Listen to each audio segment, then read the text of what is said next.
오늘 말씀의 제목으로 한번 따라 하시겠습니까? 아말렉 전투와 예수 그리스도. 아말렉 전투와 예수 그리스도, 이런 제목으로 말씀의 은혜를 나누기 원합니다. 아말렉이라는 단어가 익숙하십니까? 아말렉, 성경을 많이 읽으시면 아말렉 무슨 부족 이름 같고 하죠. 아말렉이라는 부족이 상당히 중요한 의미가 있습니다. 이스라엘 백성들이 광야길을 가는 동안에 이스라엘 백성들을 붙잡고 전투를 벌였던 민족이 아말렉이거든요. 그런데 이 아말렉에 대한 하나님의 생각은 아주 집요합니다. 이 아말렉이란 부족, 하나님의 약속의 백성을 끝없이 괴롭히는 이 부족은 반드시 쳐서 멸해라 라고 하는 하나님의 진노가 담겨진 이름이 아말렉입니다. 자, 아말렉이 어디에 처음 등장하냐면 창세기 36장 15절로 16절에 보면 에서의 자손 중, 에서하면 생각나는 사람은 야곱이죠. 야곱과 에서. 장자권을 에서가 받았지만 난 하나님의 장자권에 별로 관심이 없습니다. 소홀히 여겼다가 팥죽 한 고래 잃어버렸던, 야곱에게 장자권을 넘겼던, 다시 말해서 하나님에 대한 소홀함이 있었던 사람이죠. 그런데 아말렉이라는 사람은, 이 족적은 에서의 후손으로 나옵니다. 에서의 자손 중 족장은 이러하니라. 에서의 장자 엘르바서의 자손으로는 대만 족장, 오말 족장, 스보 족장, 그나수 족장과 고라 족장과 가담 족장과 누가 나옵니까? 아말렉 족장이 나옵니다. 그러니까 아말렉의 뿌리는 이스라엘 백성이 광야를 지나가다 재수가 없어서 우연히 오다 가다 만든 부족이 아니라 이미 오래전부터 이스라엘 족속의 야곱의 후손의 원수와 같은 족속이 아말렉이라는 것이죠. 자, 이 아말렉에 대한 하나님의 생각을 한번 읽어보시겠습니까? 신명기 25장 17절로 19절에 보면 아말렉에 대한 하나님의 생각이 나옵니다. 너희는 애굽에서 나오는 길에 아말렉이 내게 행한 일을 기억하라. 잊어버리지 마라. 무슨 일을 했을까요? 곧 그들이 너를 길에서 만나 내가 피곤할 때에 내 뒤에 떨어진 약한 자들을 어떻게 했다? 쳐서 공격을 했었습니다. 그리고 하나님을 두려워하지 않았습니다. 이 민족이, 이스라엘 민족이 광야를 지나갈 때 이 거대한 행렬은 누구의 약속입니까? 하나님의 약속이고요. 누구의 부족입니까? 하나님의 부족입니다. 그들은 어디를 가고 있습니까? 약속의 땅인 가나안을 향해 가고 있었습니다. 그런데 감히 이 하나님의 행렬, 하나님의 부족과 하나님의 약속의 백성들을 쳐서 공격을 했던 민족이 바로 아말렉이랬다는 것입니다. 그래서 어떻게 할까요? 그 다음 절을 보면 그러므로 네 하나님 야훼께서 내게 기업으로 주어 차지하게 하시는 땅, 그 가나안 땅에 들어가서 네 하나님 야훼께서 사방에 있는 모든 적군들이 아무도 쳐들어오지 않고 안식하고 평안하게 될 때에 어떻게 해라? 너는 천하에서 누구에 대한? 아말렉에 대한 기억을 지워버려라. 너는 잊지 말아라. 이 아말렉 족속과 영원히 이 전쟁 속에서 고통스럽게 했던 이 민족을 잊어버리지 말고 역사 속에서 지워버리게 하라. 이게 바로 하나님의 마음입니다. 이 아말렉 전투와 그리스도인들의 신앙은 어떤 관계가 있는지 함께 말씀을 통해서 살펴보기를 원합니다. 우리 첫 번째로 아말렉과 대대로 싸우시겠다는 하나님의 모습입니다. 기억하셔야 됩니다. 하나님은 이 아말렉에게 어떤 마음이 있기에 이 족속은 내가 대대로 싸우겠다 이렇게 기록하셨을까? 작은 첫 번째로 보면 광야길에서 벌어진 아말렉 족속과의 전투의 모습이죠. 출애굽기 17장 8절에 나옵니다. 그때에 아말렉이 와서 이스라엘과 르비딤에서 싸우니라. 혹시 성지순례를 다녀오신 분이 있으시다면 르비딤이라는 곳을 기억하실지 모릅니다. 르비딤은 바로 오아시스가, 그 광야를 지나가는 길에 굉장한 오아시스가 있더라고요. 제가 그 전에 96년도에 한번 다녀왔는데 보니까 엄청난 종려나무가 있고 오아시스가 있어서 샘이 솟고 하는 그런 곳이 바로 르비딤이었었습니다. 그러니까 아말렉 족속은 그곳에서 머물면서 그 광야를 지나가는 어떤 행렬이 있으면 그들을 약탈해서 먹고 사는 그런 전투적인 그런 산적과 같고 사막의 도적 같은 때들이었습니다. 자, 그런데 이 아말렉이 이스라엘이 가는 행렬을 보고 그 뒤에 와서 그들을 쳐서 전투가 벌어졌습니다. 소위 말하는 아말렉과의 전투가 벌어진 것이죠. 자, 그 다음에 9절로 11절에 보면 여기서 굉장히 중요한 의미가 나옵니다. 이 전투 속에서 하나님은 우리에게 세 가지 손을 기록하고 있습니다. 몇 가지라고 말했죠? 저는 절대로 어려운 질문을 하지 않는다. 몇 가지다? 화면만 보면 손가락이 잘 보입니까? 자, 세 종류의 손이 나옵니다. 그 손의 모습을 한번 찾아볼까요? 9절 이하에 보니까 모세가 여호수아에게 이르되 우리를 위하여 사람들을 택하여 나가서 아말렉과 싸우라. 내일 내가 하나님의 지팡이를 어디에 잡고? 손에 잡고. 누구의 손? 모세, 하나님의 손? 모세의 손이요. 내일 내가 하나님의 지팡이를 내 손에 잡고, 그래서 첫 번째 손은 누구의 손이다?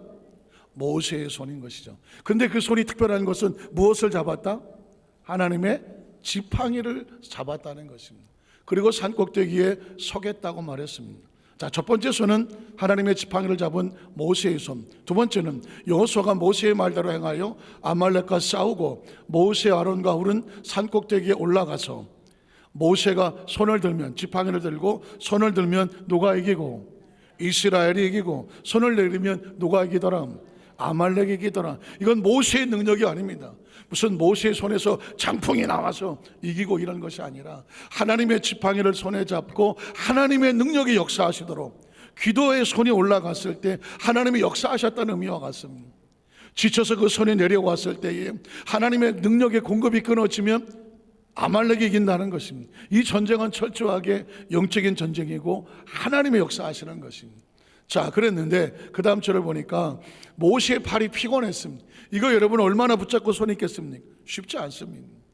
팔이 피곤해서 내려올 수밖에 없는 거죠. 그들이 돌을 가져다가 모세 아래 놓아서 그가 그 위에 앉게 하고, 아론과 훌은 누구냐면 아론 모세의 형, 8살이 많은 3살이 많은 모세의 형, 훌은 아론의 친구.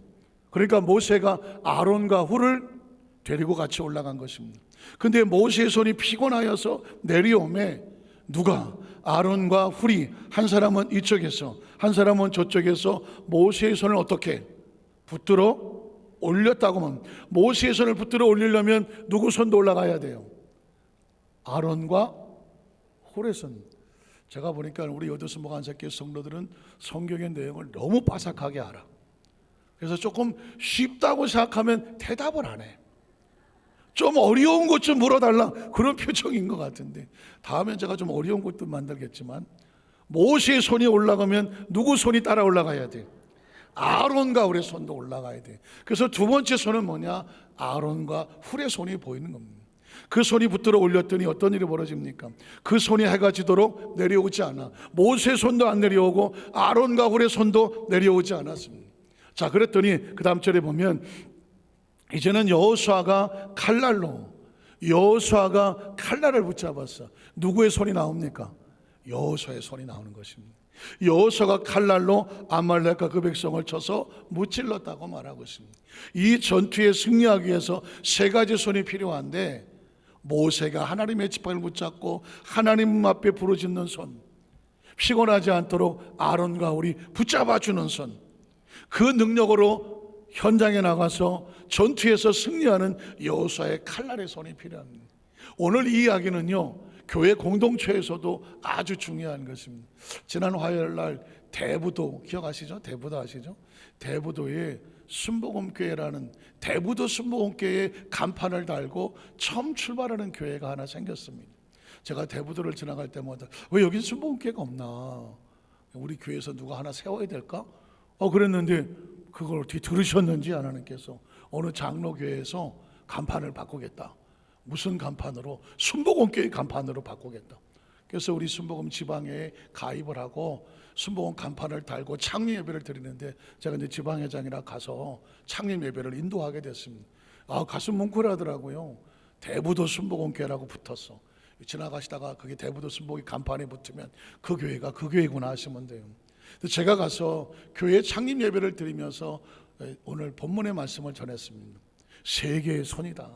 교회 안에는 세 개의 손이 필요하다. 하나는 모세의 지팡이 들은 소리인데, 하나님의 종이 교회를 이끌어가는 그 목회자가 하나님의 말씀의 능력을 붙잡아서 부르짖어 기도하는 손이 필요해요. 그 손이 필요해요. 그러나 그 목회자도 인간인지라 때로 지치고 힘들어 내려올 수가 있어. 그때 모세와 아론과 같이 붙잡아주는 손이 필요해.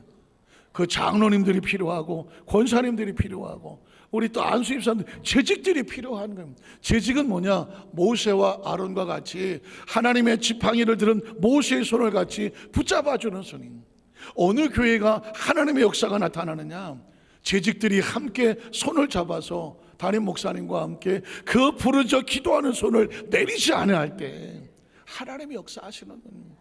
그리고 또 안에 손은 바로 지역장과 구역장 같고 성가대 같고 교사 같고 각 기관에 헌신하는 일선에서 사명을 감당하는 모든 봉사자들과 같은 그 봉사할 수 있는 힘과 능력은 어디서 오느냐? 교회 안에 공동체가 함께 기도하며 하나님의 손을 붙잡을 때에 우리 성도들이 나가서 지역장 구역장 나가서 기도하면 귀신이 떨어져 나가고 질병이 떨어져 나가고 문제가 해결이 되고 하나님의 역사가 나타나는 것은 그 교회의 기도의 역사가 충만할 때, 그 기도의 힘이 성도들과 함께 나타날 때마다 성경은 말합니다. 아말렉과 싸워서 승리하더라는 것입니다. 이 모든 힘은 바로 모세도 아니고 모세 아론과 훌도 아니고 여호수아도 아니고 누가 하시는 겁니까? 하나님이 하시는 겁니다. 그래서 성경에 보면 하나님께서 이 아말렉에 대해서 선포를 합니다. 14절에 보면 이렇게 말합니다. 야훼께서 모세에게 이르시되 이것을 책에 기록하여 기념하게 하고 여호수아의 귀에 외워 들리게 하라. 내가 아말렉을 어떻게 하겠다? 없이 하겠다. 천하에서 기억도 못하게 하리라. 왜 하나님께서 이 아말렉을 그렇게 싫어하시냐면 아까도 말씀드렸죠. 이스라엘 백성들이 행렬을 가는데 때로 뒤에 처지기도 하고 혼자 딴짓하기도 하고 뒤에 뭐 이렇게 주저앉기도 하는 사람이 있을 수 있거든요. 그런데 이 도적대들은 밥 먹고 하는 일이 뭐냐? 그런 것들을 약탈을 하거든.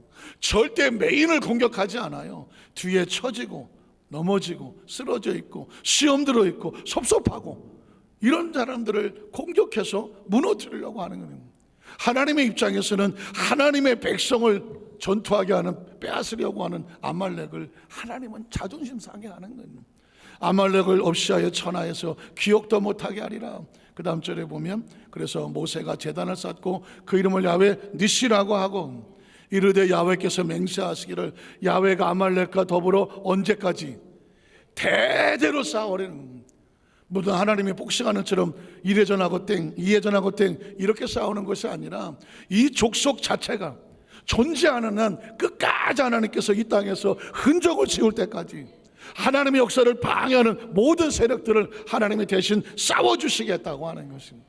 성경은 하나님의 지휘함을 신명기 25장 10절 19절에 보면 아까 소디에도 읽었지만 나는 이 족속은 반드시 지우겠다고 말합니다.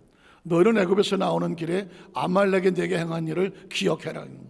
곧 그들이 너를 길에서 만나 내가 피곤할 때에 내 뒤에 떨어진 약한 자들을 쳤고 하나님을 두려워하지 않았던, 하나님을 두려워하지 않은 백성은 하나님께서 집요하게 심판하시는 거죠. 그 다음 절을 보면 그래서 그러므로 네 하나님 야훼께서 내게 기업으로 주어 차지하게 하시는 땅에서 네 하나님 야훼께서 사방에 있는 모든 적군으로부터 내게 안식을 주실 때에 반드시 뭐해라? 너는 천하에서 아말렉에 대한 기억을 지워버리게 하고 너는 잊어버리지 마라. 영적으로 끊임없이 하나님 백성들을 도적질하고 죽이고 멸망시키러 방해하는 세력들을 여러분 경계하고 쳐서 물리쳐서 곁에도 오게 하지 마라. 이게 뭐냐? 하나님의 마음입니다. 결국 성경에 보면 역대상 4장 41절 43절에 보면 이스라엘 역사 속에서 아말렉을 끝끝내 쳐서 진멸해 버립니다. 이 명단에 기록된 사람들이 유다 왕 히스기야 때에 가서 그들의 장막을 쳐서 무찌르고 거기 있는 모우님 사람을 쳐서 진멸하고 대신하여 오늘까지 거기 살고 있으며 모우님이란 사람의 족속도 진멸했고 이는 그들의 양떼를 먹일 목장이 거기에 있음이며 또 시므온 자손 중에 500명이 이시의 아들 블라다와 느아랴와 르바야와 우시엘을 도목으로 삼고 세일신에 가보니 거기 갔더니 뭐가 있어? 피신하여 겨우 살아남은 아말렉 족속이 남아 있었어. 아주 남은 자들이 있었어. 그걸 어떻게 쫓아가서 아말렉 사람을 치고 진멸하고 지워버리고 오늘날까지 이스라엘 민족이 거기에 거주하고 있다는 것입니다. 하나님께서 아말렉을 지워버리겠다고 말씀하시니까 끝까지 역사 속에서 지워버리는 걸 볼 수 있습니다. 저는 말씀을 묵상하다가 제가 지난 수요일에도 말했고 금요철에도 이런 말씀을 드렸는데, 목자라는 단어를 한번 생각을 해봤습니다. 제가 이런 질문도 했습니다. 혹시 목자를 영어로 뭐라 그러는지, 영어 실력을 테스트하자는 게 아니라 기억을 하시는지, 다 아시는 거니까 목자를 영어로 뭐라 그럴까? 기억하시겠지만 셰퍼드라는 단어를 씁니다. 셰퍼드. 익숙하기도 하고 뭐 또 잊어버리기도 한 단어인데, 셰퍼드라는 단어를 쓰는데, 제가 미국에 선교 생활할 때 보니까 그 지역 갑자기 신학대학 하나가 생겼는데 셰퍼드 시올로지컬 세미나리, 신학대학이 생기더라고요. 그 셰퍼드가 바로 목자라는 의미를 가지고 있습니다. 목자. 자, 그런데 좀 익숙하지 않더라도 이건 익숙하실 거예요. 혹시 양치는 개를 영어로 뭐라 그러는지 아십니까? 양치는 개? 기억이 잘 안 나십니까? 혹시 세파트 들어보셨으면 세파트?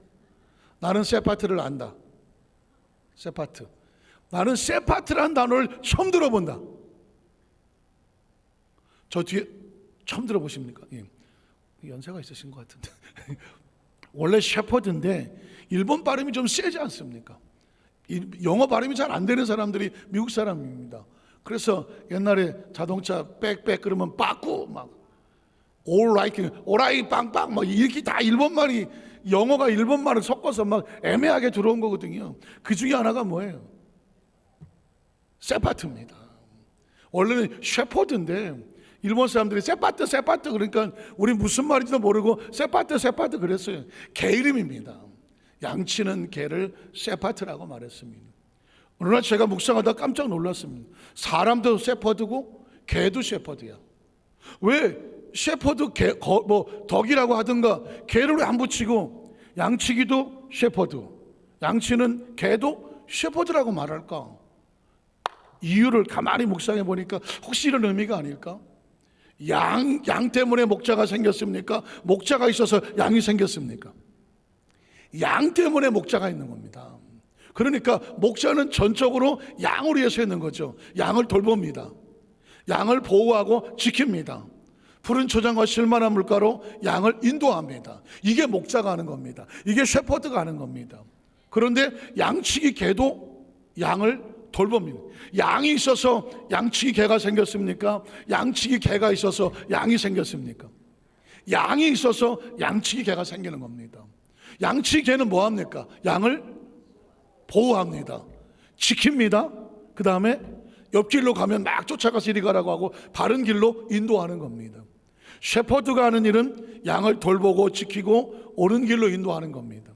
목자가 셰퍼드고 양치기 개가 셰퍼드는 하는 일이 똑같은 겁니다. 주인공은 누구냐? 양입니다. 양이 없으면 목자도 없고 양이 없으면 셰퍼드도 없습니다. 그런데 더 충격적인 것은 뭐냐면 하나님이 나도 셰퍼드야 그러고, 이해 가시겠습니까? 하나님이 자신을 나도 셰퍼드라고 말합니다. 셰퍼드라고 하니까 무슨 개 이름인가? 그게 아니라 하나님이란 존재는 뭐하냐? 양을 돌봅니다. 양을 지킵니다. 그리고 양을 옳은 길로 인도하십니다. 이걸 누가 알았습니까? 다윗이 알았습니다. 시편 23편 1절에 보니까 다윗도 원래 셰퍼드였습니다. 양치기 목동이었습니다. 어느 날 자신의 모습을 보니까 내가 어떻게까지 살아왔지? 하나님이 나를 인도해 주셨네. 그러고 보니까 하나님이 나의 셰퍼드네.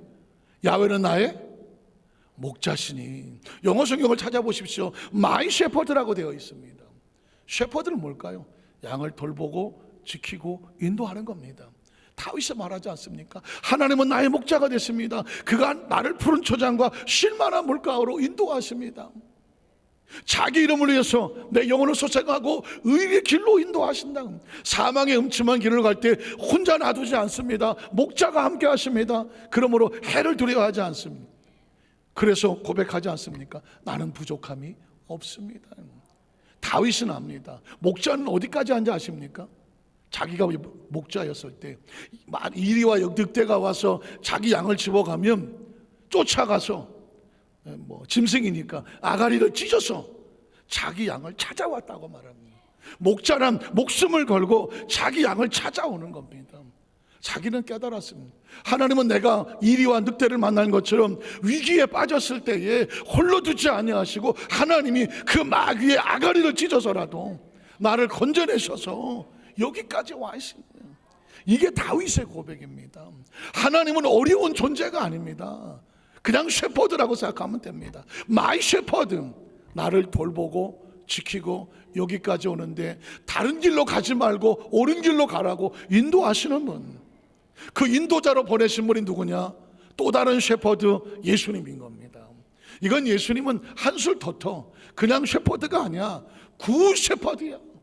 요한복음 10장 11절에 보니까 나는 선한 목자다. 그 목자가 바로 셰퍼드란 뜻이거든요. 나는 선한 목자다. 왜냐하면 나쁜 목자도 있어, 사꾼도 있어. 사꾼은 뭐 하느냐? 양을 이용하는 거예요. 양을 이용해. 어려움이 다가오면 양을 내버려 두고 나 혼자 살겠다고 도망을 가. 그러나 선한 목자는 양들을 위해서 무엇을 버린다? 자기 목숨을 버린다. 나는 내 양들을 위해서 내 목숨을 버리노라. 나는 선한 목자라고 말씀합니다. 그러니까 예수님도 하는 일이 뭐냐? 셰퍼드예요. 우리가 하나님을 어렵게 생각할 게 없습니다. 예수님을 어렵게 생각할 게 없습니다. 하나님께서 보시는 주인공은 저와 여러분이 주인공이에요. 저와 여러분을 위해서 하나님이 존재하신다고 보면 돼요. 만약에 저와 여러분이 없다? 하나님이 뭐 필요해 있어? 어떻게 생각하십니까? 양이 한 마리도 없는데 목자가 왜 필요해? 기억하시겠습니까? 저와 여러분이란 존재는 하나님의 눈에 넣어도 아프지 않은 존재고, 손바닥에 이름을 적어놓은 존재고, 불 가운데 물 가운데서 건져내신 존재고, 내가 너를 지었으니 너는 내 것이다. 하나님의 소유를 선포하는 존재야. 하나님께서 저와 여러분을 그 사랑하시는 사랑이 이루 말할 수 없어서 어떻게 자신의 존재를 내려보내는 것이 예수님인 거예요. 오죽하면 예수님은 내가 너를 위해서 내 목숨을 준다. 그게 셰퍼드인 거예요. 보혜사 성령님, 어려운 단어가 아니더만 보호하고 은혜를 베풀고 가르친다? 그게 보혜사잖아요. 성령님은 다른 말로 바꾸면 셰퍼드야. 성령님께서 왜 우리 가운데 오시는가? 예수님이 승천하시면서 내가 너희를 위해서 가면 성령을 보내준다. 이유가 뭐야? 너희를 이 세상의 양떼로 홀로 둘 수가 없는 거야. 너희를 지키고 돌보고 가르쳐야 될 또 다른 셰퍼드를 보내줄게. 그게 누구야? 보혜사 성령님인 것입니다. 그래서 우리가 성령으로 충만해야 되는 이유가 뭐냐? 성령이 계셔야 그분이 우리를 셰퍼드 해주시는 거예요. 믿으십니까? 이게 머릿속에 들어오면 이제 뭘 깨닫게 되냐면, 두 번째로 우리가 예수를 왜 믿어야 되는지를 알아. 예수 믿는 이유를 알아. 하나님이 예수를 우리 가운데 왜 보내주셨는지 그 이유를 비로소 알게 돼. 자, 성경 두 번째로 보면 성도의 원수들과 하나님이 아말렉과 대신 싸워주는 것처럼 예수님이 이 땅에서 인간의 원수들과 대신 싸워주시러 오신 거예요. 대신 싸워주신 거예요. 인간의 원수는 마귀입니다. 마귀를 정복해 주시는 예수님의 모습을 봅니다. 마태복음 4장 1절 이하에 보면 예수님께서 40일을 금식한 다음에 마귀에게 테스트, 시험을 당하시는 내용입니다. 네가 메시아야? 그럼 나한테 한번 내 시험을 통과해봐. 이게 마귀의 시험을 당하는 장면이 나옵니다. 그런데 잘 아시는 내용이지만 마지막에 가면 이 시험을 왜 기록해 놓았는지를 알게 됩니다. 읽어보겠습니다. 그때 예수께서 성령에게 이끌려 마귀에게 시험을 받으러 광야로 가사 40일을 밤낮으로 금식한 후에 줄이신지라. 시험하는 자가 예수께 나와 이르되 네가 만약 하나님이야, 네가 메시아라고? 그래? 그러면 이거 통과해봐. 이 돌들로 떡덩이가 되게 해라. 그랬더니 예수께서 뭐라고요? 대답하여 이르시되 기록되었으되 사람이 떡으로만 살 것이 아니라 하나님 입으로부터 나오는 말씀으로 사는 존재다. 육신으로 끝나는 존재가 아니라 영이 있는 존재다. 두 번째 또 시험을 합니다. 이 마귀가 예수를 거룩한 성으로 데려다가 성전 꼭대기에 세워놓고 네가 만일 하나님의 아들 메시아야 뛰어내려봐. 그러면 기록되었으되 그가 너를 위해서 그의 사자들을 명하시리니 그들이 손으로 너를 받들어 발이 돌에 부딪히지 않게 하리로다. 그러면 편하게 메시아 하잖아. 공중에 뛰어내렸는데 안 다쳤으면 와 기적이다. 편하게 할 거 아니야. 그때 예수님께서 뭐라고 말씀합니까? 예수께서 이르시되 또 기록되었을 때 주 너희 하나님을 뭐 하지 마라? 시험하지 말라. 하였느니라 하시니 마귀가 또 세 번째 또 그를 데리고 지극히 높은 산으로 가서 천하 만국과 영광을 먼저 보여줍니다. 그리고 이렇게 말합니다. 이거 다 줄게. 조건이 하나 있어. 대신 내게 엎드려 뭐하면? 경배하면. 마귀에게 엎드려 숙이면 이 세상 내가 너 다 줄게. 그때 하나님께서 예수님 하신 게 뭘까요? 이때 예수께서 말씀하시되 사탄아 뭐해라? 물러가라. 이 말씀이 기록되어 있는 것은 뭐냐면 사탄을 물러가게 하시는 권세와 능력은 예수님께만 있는 거예요. 예수님께만 있는 거예요. 이 말씀을 통해서 우리가 때로 우리의 삶 속에 귀신을 만나던 사탄을 만나던 영적인 악한 영들을 만났을 때에 너희도 예수의 이름으로 이렇게 선포할 수 있다. 사탄아 물러갈지어다. 왜냐하면 사탄아 물러가라 기록되었으되 주 너희 하나님께만 경배하고 다만 그를 섬기라 하였느니라. 그랬더니 마귀는 예수를 떠나고 말하는 거예요. 사탄아 물러가라 하면 마귀는 예수의 말씀에 뭐 할 수밖에 없어? 복종하고 말씀대로 떠날 수밖에 없어. 쫓겨갈 수밖에 없어. 이에 천사들이 나와서 수정을 떨더라. 이 말씀은 굉장히 중요합니다. 저와 여러분이 이 땅에 신앙생활 하는 동안에 끊임없이 부딪혀야 될 영적 전쟁이 있습니다. 어쩌면 지금 이 자리에서도 귀신에 대한 얘기를 하면 설마 21세기에 뭐 귀신이 있겠어? 귀신의 존재를 믿지 않는 사람들이 있을 수 있고요. 두 번째, 귀신이 뭐 있을 수 있겠지만 나하고 무슨 상관이 있어? 뭐 있거나 말거나. 어떤 사람은 귀신이 있는데 난 그게 무서워 이럴 수도 있을 거예요. 그러나 최근에 제가 상담한 분은 이분은 늘 끊임없이 지금 귀신하고 싸우고 있다고 말을 하더라고요. 굳이 여러분에게 여러분도 싸우고 있느냐고는 묻지는 않겠습니다. 그러나 끊임없이 마귀는 우리 속에 들어와서 예수님을 시험하듯이 우리를 도적질하고 죽이고 멸망시키려고 우리 마음속에 절망을 주고 좌절을 주고 때로는 유혹을 하게 하고 나쁜 일로 빠지게 하고 끊임없이 도덕과 윤리를 벗어나고 하나님의 말씀을 떠나게 만들어. 그리고 예배 못 드리게 하고 찬양 못하게 하고 기도 못하게 하고 나 앞에 엎드려 나한테 엎드려 절하면 네가 원하는 거 내가 다 줄게. 이게 누가 하는 거다? 마귀가 하는 거거든. 그때 이걸 이겨낼 수 있도록 우리에게 약속이 준 힘이 있는데 이름이 있는데 그 이름이 뭐예요? 예수의 이름. 예수의 이름. 사탄아 물러가라 그래요. 마귀는 떠나가고. 이게 바로 저와 여러분. 그러니까 마귀는 우리 힘으로 싸우는 게 아니라 누가 대신 싸워주신 거예요. 예수님이 대신 싸워주시고 쫓아내 주신 거거든요. 마치 하나님께서 아말렉과 대대로 싸우신 것처럼 예수의 이름은 대대로 마귀의 세력을 쫓아버려 주시는 것입니다. 질병도 마찬가지입니다. 마태복음 8장 16절에 보면 질병도 예수님께서 대신 짊어져 주신다고 말했습니다. 저물매 사람들이 귀신 들린 자를 많이 데리고 예수께 왔습니다. 자, 예수께서 말씀으로 귀신들을 뭐 하시더라? 쫓아내시더라. 뿐만 아니라 병든 자들도 말씀으로 다 어떻게 하더라? 고치시더라. 이유가 뭘까요? 그 다음 절에 보면 이는 선지자 이사를 통하여 하신 말씀에 우리 연약한 것을 친히 누가 담당하시고 예수님이 대신 담당하시고 병을 누가 짊어지시고 우리 대신 짊어지셨다함을 이루려 하심이라고 말하는 겁니다. 보십시오. 굉장히 중요한 의미가 있습니다. 아말렉과의 전쟁에 모세가 싸운 것 같고 아론과 우리 나가고 여호수아 같지만 하나님이 싸우셨다고 말하는 거예요. 저와 여러분이 땅의 삶을 살면서 혹시라도 영적으로 밤에 악몽을 꾸거나 귀신의 공격을 받거나 두려움이 다가오거나 음란하거나 타락하거나 자꾸 도적질하거나 여러분에게 영적으로 하나님 앞에 나오는 걸 방해하는 세력이 다가올 때마다 기억하실 것은 뭐냐? 말씀을 들어야 귀신을 쫓아낼 수가 있습니다.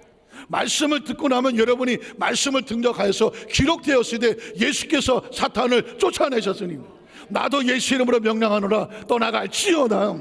쫓아내는 대력이 필요합니다. 그래야 우리가 하나님 앞에서 은혜 가운데 살 수 있습니다. 예수님께서 우리에게 귀신을 쫓아내는 능력이 바로 파워를 어디서 오느냐? 성령이라고 말씀하셨습니다. 오늘 마태복음 12장 22절을 보면 22절 이하를 보겠습니다. 그때에 역시 마찬가지입니다. 귀신이 들어오면 눈 멀고 때는 말 못하는 사람 또는 병들게 하는 사람을 데리고 왔습니다. 그때에 예수께서 고쳐주심에 그 말 못하는 사람이 말하며 보게 되었습니다. 귀신이 들어와서 몸이 아픈 거는 귀신이 나가면 몸이 낫습니다. 어떤 사고로 인해서 어떤 무슨 잘못된 걸로 해서는 의사가 치료하는 것도 필요해요. 의사가 치료, 모든 병이 귀신이 들린 건 아닙니다. 의사가 치료할 병이 있으나 귀신이 들려서 걸린 병은 의사가 고치지 못합니다. 의사가 말하지 않습니까? 아무리 진단해도 병명이 나오지 않습니다. 원인을 모르겠습니다. 이건 귀신이 들어왔을 거거나 마음병이 병일 경우가 많아요. 자, 그런 병은 어떻게 하느냐? 예수의 이름으로 고치는 거죠. 예수께서 고쳐주심에 그 말 못하는 사람이 말하며 보게 되었다. 자, 그랬더니 사람들이 놀라죠. 무리가 다 놀라 이르되 이런 다윗의 자손이 아니냐, 메시아가 아니냐. 그랬더니 종교주의자들이, 늘 예수님을 반대하는 종교주의들이 듣고 이르되 아이고, 귀신의 왕 바알세불을 힘입지 않고는 귀신을 쫓아내지 못해. 저 예수 귀신 쫓아내는 거 보니까 더 큰 귀신 들렸네. 예수님을 귀신 들린 자로 모함을 합니다. 그때 예수님이 하신 말씀은, 예수께서 그들의 생각을 하시고 이르시되 스스로 분쟁하는 나라마다 어떻게 된다? 황폐해진다. 기억하십시오. 어떤 나라, 어떤 단체, 어떤 영역이든지 서로 싸우고 다투면 둘 다 망하고 황폐해진다. 자, 그 다음 절에 보면, 그래서 스스로 분쟁하는 동네나 집마다 서지 못하게 된다. 만일 사탄이 사탄을 쫓아내면 스스로 분쟁하는 것이니 그리하고야 어떻게 그의 나라가 서겠느냐. 엄청난 소리를 하셨습니다. 자, 마귀도 서로 싸우지 않는다. 귀신끼리도 서로 싸우지 않는다. 왜 그럴까? 서로 싸우면 망한다는 것을 귀신과 잘 이야기입니다. 싸우면 망한다. 사탄도 사탄을 쫓아내면 스스로 분쟁하니 그의 나라 어떻게 서겠느냐. 그래서 그 다음 절에 보면, 내가 바알세불을 힘입어서 귀신을 쫓아내면 너희 아들들은 누구를 힘입어? 너희 아들들도 귀신 들려 귀신을 쫓아내느냐. 그 다음 절에 보면, 그러므로 그들이 너희의 재판관이 되리라. 28절은 제가 개인적으로 늘 묵상하는 단어입니다. 할 수 있으면 여러분의 마음속에도 마태복음 12장 28절 이 말씀을 꼭 가슴에 묵상하셨으면 좋겠습니다. 그러나 내가 무엇을 힘입으면, 하나님의 성령을 힘입으면 뭘 쫓아낼 수 있어? 귀신을 쫓아내면 그곳에 뭐가 임한다? 하나님의 나라가 이미 너희에게 임하였나니라. 어느 가정이 하나님의 복을 받기 원한다면 먼저 뭐가 나가야 돼? 귀신이 나가야 돼. 귀신이 나가려면 내가 성령 충만해야 돼. 내가 성령이 충만해서 귀신을 쫓아내고 나면, 그러면 거기에 하나님의 나라가 이미 임하였느니라. 이게 영적인 법칙입니다. 저와 여러분의 마음속 생각 속에, 우리가 왜 우리 여도수만상 교회 성도들이 한 달에 한 번씩 꼭 성령 대망회를 해서 성령으로 무장하고 충만하자고 하는 게 뭐냐? 내가 하나님의 성령을 힘입어야 뭐 할 수 있어요? 귀신을 쫓아낼 수가 있어요. 귀신이 쫓겨져 나가야 거기에 뭐가 임합니까? 하나님의 나라가 임해야 돼요. 영혼이 잘 되고 범사가 잘 되며 강건한 역사가 나타날 수가 있습니다. 신앙생활은 도덕이 아니에요. 신앙생활은 윤리가 아니에요. 여기는 학교가 아니에요. 교육하는 곳이 아닙니다. 세미나 하는 곳이 아닙니다. 수련회 하는 곳이 아닙니다. 하나님의 성령으로 충만한 능력을 힘입는 곳입니다. 영적인 파워로 힘을 입어야 영적 전쟁에 마귀를 대적할 수가 있고, 귀신이 나가야 하나님의 나라가 임하는 겁니다. 최근에 우리나라에서 꽤 이름이 있다고 하는 분당 우리 교회 이찬수 목사님이 책을 하나 써서 낸 것에 그 내용을 보고 제가 마음에 희망이 있다, 한국교회, 그런 생각을 했습니다. 이유가 뭐냐면, 그분이 미션 사명을 4M을 따져서 사명을 했고, 그 다음에 미니스트리 목회를 했고, 그 다음에 또 하나 메인테인, 세 가지는 유지를, 지금 그 교회 유지하고. 그런데 교회가 이대로 가면 남는 건 뮤지엄, 박물관이 되겠더라. 그래서 몸부림치며 기도하는 가운데 하나님의 성령이 마음에 도전을 주시더라. 이유는 뭐냐? 다시 원점으로 돌아가서 하나님의 성령으로 충만하라, 그런 마음을 주셨더라. 그래서 난 이제 교회를 유지하는 것으로 끝나지 아니하고 어떻게 하든지 하나님의 성령의 역사가 그 교회 가운데 역사하시도록 나는 거기에 최선을 다하겠다, 그런 책자를 한국 교계에 냈더라고요. 장로교 목사님이. 제가 마음에 우리 대한민국에 희망이 있구나, 한국 교회에 희망이 있구나. 여러분 보십시오. 지금 이 시대 속에서 우리의 희망은 하나님의 나라밖에 없습니다. 성령이 충만함 밖에 없습니다. 잘 보십시오. 코로나 이후에 교회나 많은 한국 교회가 흩어져 버리지 않았습니까? 그래서 마치 아말렉과의 전쟁이 나가는데 이스라엘 백성이 앞으로 전쟁을 나가지만 그 뒤에가 여기저기 흩어져 따라오는 모습처럼 되지 않았습니까? 절대로 마귀는 그 모습을 그대로 내버려 두지 않습니다. 아말렉은 흩어져 있는 연약한 자를 잡아다가 그들을 약탈하려고 하지 않습니까? 도적질하고 죽이 멸망시키려고 하지 않습니까? 지금 한국교회가 천국을 가는 거대한 행렬을 하고 있는데 코로나로 인하여서 여기저기 흩어져 있어서 아예 뭐 그냥 비대면 예배 드리면 됐지 뭐 아예 그냥 일주일에 한 번만 가면 됐지 신앙생활에 유지하기 힘든 급급한 상황이 돼버리면 영적인 마귀의 세력은 절대로 내버리지 않습니다. 제가 아까 조금 말씀드렸지만 얼마 전에 상담한 성도도 교회 다닌다고 다 천국 가는 것은 아닙니다. 이유가 뭐냐? 자기도 신앙생활 몸부림치려고 하지만 이 귀신과 영적인 싸움에 지면 무너지겠더라는 거예요. 제가 목회를 하면서 어떤 사람이 귀신에 들리든가 어떤 사람 보니까 교회 안에 있는 이야기라 참 안타깝지만 구역장 두 사람이 있었습니다. 먼저 구역장 된 사람이 있고 좀 늦게 구역장 된 사람이 있었어요. 그런데 은혜를 늦게 구역장 된 사람이 은혜를 받았어. 처음 먼저 구역된 구역장은 뭐 이 핑계 저 핑계 대고 교회도 잘 안 나오고 구역장 사명도 잘 안 해. 그런데 열심히 하는 구역장 만난 성령을 받고 열심히 해서 많은 부흥이 됐어. 그래서 그 지역에서 은혜를 해서 그 늦게 된 구역장을 지역장을 세워놨어. 아, 그랬더니 왜 먼저 된 구역장이 왜 나를 지역장을 안 세우고 나보다 늦게 온 저 사람을 지역장을 세웠냐고 하면서 늘 원망하고 불평하기 시작한. 어느 날부터 지구역이 분란이 되고 여기저기서 뭐 거짓말 소리가 막 나오고 해요. 제가 전도사 때 이야기인데요. 그래서 안 되겠다. 그 지역을 다 몰라 모았어. 그 구역장도 모았어. 예배를 드리고 찬송을 하니까 이 구역장 속에 귀신이 들어갔어. 꽉 하고 소리를 지르고 막. 그래서 그 귀신을 쫓아내는 작업을.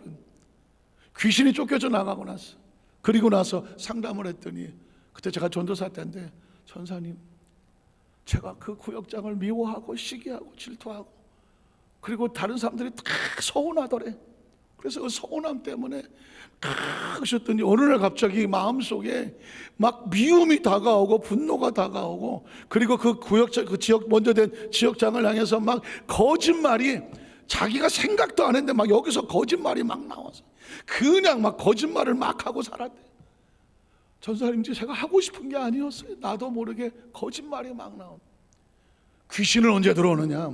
미움과 시기 분노와 억울함을 이 안에 품고 있으면 그때 들어오더라고요. 또 어떤 귀신들은 축사 사역을 하다가 보면 어떤 사람은 기도하다가 푹 쓰러져 갖고 그 사람을 축사를 하다가 보니까 이 사람은 예수 믿기 전에 장례식을 갔다가 장례식장에서 그 죽음이라는 것을 처음 인식을 한 건 두려워서 오일을 알았대요. 근데 두려움을 타고 들어옵니다. 미움과 시기를 타고 들어오고 두려움을 타고 들어옵니다. 또 한 사람은 전도돼서 온 사람인데 이 사람은 예배 드리다가 구역 예배 드리다가 넘어가 갖고 갑자기 전화가 와서 이제 제가 갔는데 가서 보니까 벌써 눈이 이렇게 돌아가고 그래서 축사를 하다 보면 귀신은 전체를 안 나누거든요. 계속 하다가 보면 정체가 드러나요. 이 정체가 드러나는데 넌 누구냐고 내가 물었더니 그 귀신이 자기는 도둑질하는 귀신이라고. 언제 들어왔냐? 국민학교 6학년 때 저 부산에 어디 살았는데 그 동네 시장에 가서 물건을 친구들 와서 물건 훔칠 때 그때 들어왔다고 하더라고. 나이가 지금 40이 넘었는데 국민학교 6학년 때 들어온 그 귀신이 30년 동안을 그를 묶고 있었어. 그랬으니 그 이후에 뭐 홈플러스나 이마트 이런 데 가서 캐시어하면서 아르바이트 같이 파타임을 갔는데 할 때마다 사고가 나. 왜냐하면 이 사람이 계산을 하면 꼭 돈이 안 맞아. 확인해 보면 자꾸 훔쳐서 주머니에 집어넣은 거예요. 그게 다 들키거든요. 쫓겨나는데 딴 데 가서 또 그거 하고 있어. 왜 그랬을까요? 귀신인 거예요. 자기는 그러고 싶지 않아. 근데 자꾸 시킨다. 여러분 보십시오. 귀신이라고 하는 것은 뭐 산에 도깨비같이 이게 아니라 삶 속에 들어와서 개인의 삶을 도적질하고 죽이고 멸망시키고 하나님의 그 믿음으로 철저하게 준비하지 않으면 언제 어떻게 들어왔는지도 몰라. 얼마 전에 제가 상담한 그 성도님도 그 마음속에 끊임없이 귀신이 속살거리는 거예요.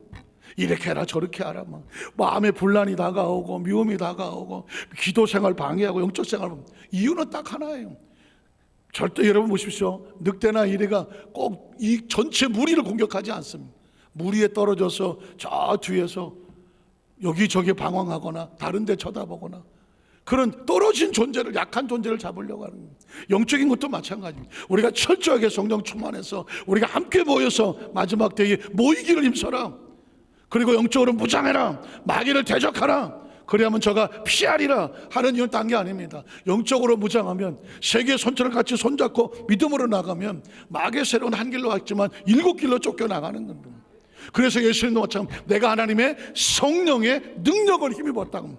이게 1단계야. 성령의 능력을 힘입어야 돼. 그리고 귀신을 쫓아내야 돼.